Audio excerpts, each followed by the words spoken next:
mambo yote ndani ya yote. Ukimpata yeye umepata vyote. Acha kusumbukia ya ulimwengu. Tafuta Bwana Yesu upate vyote.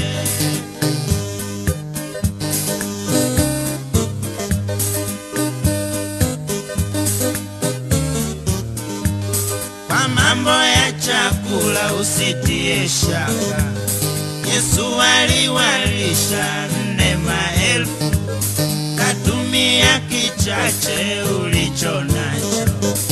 Atakibariki atakuwa vingi. Yesu ni mambo yote ndani ya yote. Amwaminiaye yeye hahukumiwi. Asiyeamini amekwisha kuhukumiwa, kwa sababu hakuliamini jina la mwana pekee wa Mungu.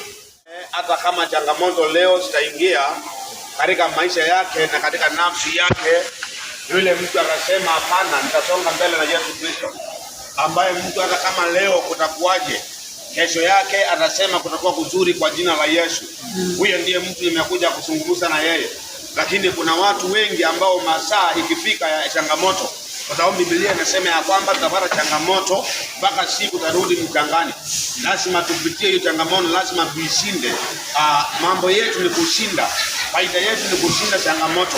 Basi watu wanapoingia katika changamoto hawakumbuki ile damu ya Yesu ambayo inaokoa. Hawakumbuki ile damu ya Yesu ambayo ilimwagika ili upate usalama ambao uko nayo leo. Watu wengine huwa wanakimbia na kuacha msalaba. Watu wengine wanakimbia na kuacha damu ya Yesu. Lakini sasa leo nimekuja nikudhibitishie ya kwamba yule atakayeamini na kutembea na damu ya Yesu Kristo, huyo ndiye ataenda kushinda kule mbeleni. Yule mtu ambaye atakumbali na kutembea na Yesu Kristo, huyo mtu ndiye atapata ushindi. Biblia inasema ya kwamba kukawa na mkutano baada ya Mungu mwanadamu kuasi katika shamba la Edeni. Maandiko yanasema ya kwamba wakati mwanadamu aliwekwa pale akapewa mamlaka na kulinda shamba la Edeni, waliasi na wakaenda kinyume na Mungu. Basi Mungu akakasirika na akawafukuza pale katika shamba la Edeni. Biblia inasema kwamba wakati alikuwa Mungu akisunguka akaona si vizuri wakuwe na kosefu ama kukosana na mwanadamu. Basi akataka yule mwanadamu arudiane pamoja na Mungu wao pamoja. Maandiko yanasema ya kwamba akaangalia ni nani atakayelete uhusiano, ni nani atakayelengesha uhusiano wa Mungu na mwanadamu. Hivyo basi nasema ya kwamba akaweka mkutano mbinguni ya wanadamu wote ambao Biblia inasema ya kwamba kulikuwa na wazee 24 na kulikuwa na wengine 4 wenye uhai, na malaika walikuwa pale wakiabudu pamoja na yeye, wakishuhudu pamoja na yeye. Maandiko yananiambia kwamba akauliza ni nani damu yake itakayeokoa. Je, damu ya ng'ombe inaweza ikaokoa mwanadamu? Damu ya punda inaweza ikaokoa? Damu ya kondoo inaweza ikaokoa? Hapana, haikuweza kuokoa mwanadamu. Yule ambaye aliasi na akakimbia haingeweza kumuokoa. Maandiko inaniambia kwamba malaika wakaulizwa ni nani atakayetoa damu yake ili mwanadamu aokolewe kupitia yeye. Malaika wakasema haiwezekani. Wazee wakaulizwa wakasema haiwezekani. Wale wengine wenye uhai wakasema hii haiwezekani. Lakini iko damu moja ambayo ni ya Yesu Kristo mwana wa Mungu aliye hai, ambaye alisema damu yangu ya mwanao pekee inaweza ikaokoa. Raka zeka inaweza ikakuinua mahali ulipo ya kuweka mahali pengine. Leo naweza kuwa hapa hivi nzete, baada ya mwaka mmoja ukawa mtu mwingine mkubwa. Huyo ndio habari za Yesu ambao anaweza kuokoa mahali ulipo. Huyo ndio Yesu ambao tunaongea habari zake. Amen. Haleluya. Amen. Siku moja niliambia msichana mmoja aliyekuwa ameviliwa na mtoto. Akaniambia basi mimi nimeacha mambo ya kanisa kabisa. Nikamuuliza kwa nini umeacha? Akaniambia mimi kama ninaenda kanisani na nikienda kanisani, kwa nini Mungu ameruhusu kuchukua mtoto wangu? Mimi wakati niko mwaminifu kwake, natoa fungu la 10, natoa sadaka, na ameruhusu kuchukua mtoto wangu. Nikamwambia wacha hata huyo mtoto wachana na yeye. Hata wewe kesho yako unaweza amuka ukapata huko. Nani atakulilia? Hakuna. Wewe ni leo ni kwa sahau hiyo. Na kwa Bwana watoto wanjaisha kule mbele taenda kupata watoto wengine wazuri kama Ayubu. Bwana Yesu asifiwe. So jambo kama hilo lilikuzengesha nyuma katika mambo ya wokovu wako. Kitu kama hizo isikuzengeshe nyumba katika mambo ya wokovu wako. Ni wewe uangalie msalaba. Ni wewe uangalie kule mbele. Ni wewe uangalie tafanyaje. Ni wewe uangalie wewe na Mungu wako, uhusiano wako mnakaa namna gani. Na kwa sababu damu iliyomwagika msalabani ilikuja kuokoa aliyeamini. Halo? Amen. Kisha mtu mwambie changamoka wewe. Haleluya. Amen. Damu ni msaada. Wewe kaa hapa waseme siku moja nitakuja kushuhudia kana kwamba Yesu ni Bwana. Pigia Yesu makao mazuri wapendwa. Bwana Yesu asifiwe sana.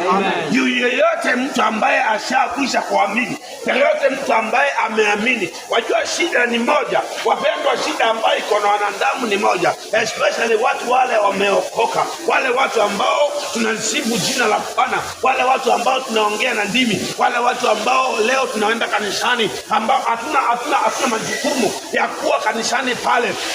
Tunaenda kufanya nini? Mtu akienda kanisani na akuwe katika moyo wake ako na Mungu ndani yake, hata changamoto ikuje, that passion cannot be shaken. Oh my God, that passion cannot be shaken. Mtu ambaye ako na Mungu hawezi tingishika. Majaribu ya kazi hawezi kutugulisha. Majaribu ya mzee mdogo sana haiwezi. Haleluya. Hata kama kuna shida gani, hakuwezekani mtu hawezi kutingishika. Kwa sababu gani? Ako na Mungu mkubwa ndani yake. Haleluya. Wale ambao waliamini wamepewa jina ambao ni jina lenye nguvu. Haleluya. Wale ambao waliamini msalabani, ambao wanasema kweli mimi ni mtoto wa Yesu Kristo. Hao watu ni watu ambao wako sensitive sana. Hata kama leo kutakuwa na changamoto, kesho utamuona. Hata kama leo amepigwa usiku, asubuhi yako utampata kanisani akiongea na ndimi. Haleluya.